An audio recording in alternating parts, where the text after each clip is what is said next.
Isa namang kababayan natin ang nakapagpundar ng sariling bahay dahil sa pagsisikap sa ibang bansa. Ito po pala ang pinapangarap na bahay ni Ma'am Roselyn Elian. Si Ma'am po pala ay isang domestic helper sa Saudi Arabia, first timer. More than 1 year pa po siyang abroad. House floor plan 8 by 8 meter, 64 square meter. Mayroon pa itong 2 bedrooms, 1 toilet and bath. Lot 11 by 11 meter, 121 square meter. Binili ni Ma'am sa halagang 50,000 pesos. Pinalagyan niya muna ng maliit na kubo ang lote para malagyan ng linya ng kuryente at tubig. At para pagkatapos na matayo ang mismong bahay ay mayroon na pong tubig at kuryente na hindi na po kailangan na kumuha ng building permit. Delivery of construction materials.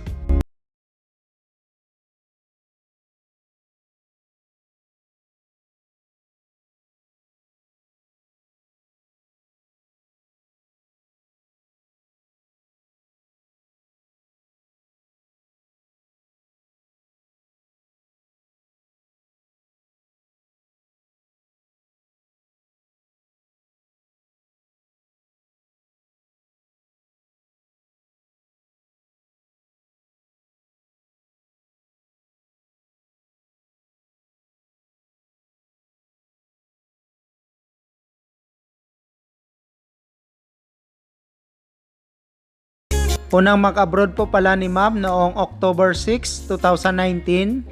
Noon pa man, pangarap na niya na magkaroon ng simple at sariling bahay. Habang nasa agency siya sa Maynila na nag-a-apply mag-abroad, palagi na niya tayo mapanood sa YouTube. Isa siya sa tagapagsubaybay at na-inspired sa mga videos natin sa ating YouTube channel. Si Ma'am ay laki sa hirap kaya ganun na lang ang pagpapahalaga niya ng kanyang sahod sa abroad. Napokus talaga siya sa kanyang pangarap na makapagpatayo ng sariling bahay.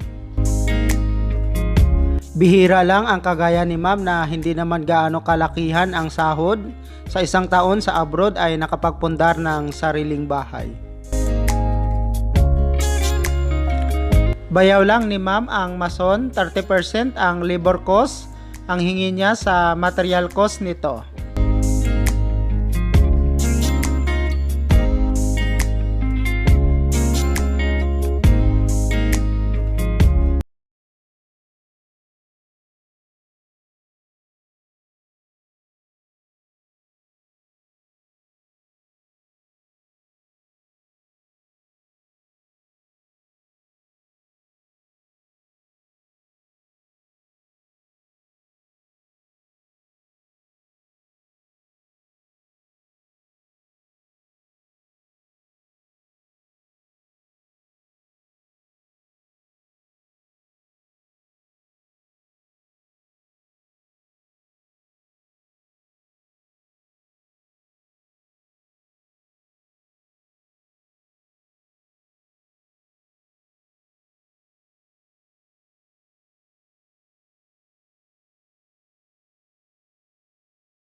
start flooring of the house.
November 15, 2020 nang nilipatan nila ang bago nilang bahay. Congrats to Ma'am Roselyn and family.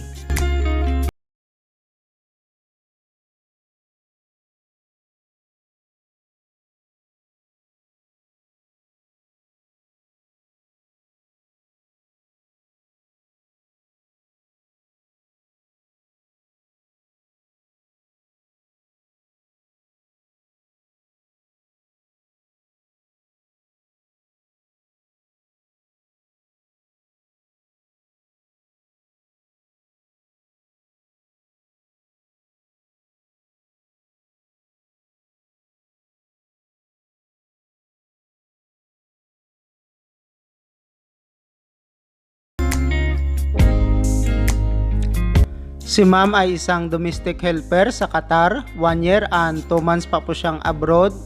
May asawa at anak from Bukidnon, Mindanao, Philippines.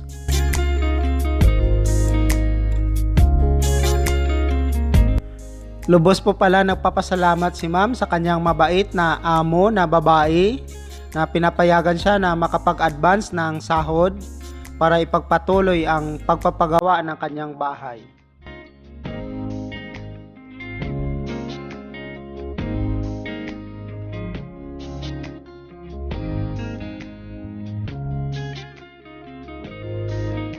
Ito pong naka-blue t-shirt, ito po ang asawa ni Ma'am at ang kanyang bayaw na mason.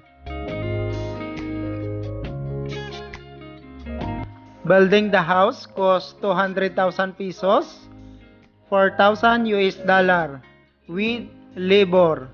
Congrats Ma'am Roselyn Elian, Qatar, OFW, Bukidnon, Philippines.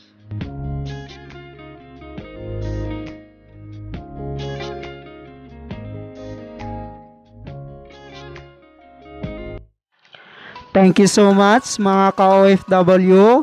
Kung nagustuhan nyo itong video na to, please subscribe na sa Randy Yero YouTube channel. Please don't forget to hit bell button for our latest updates.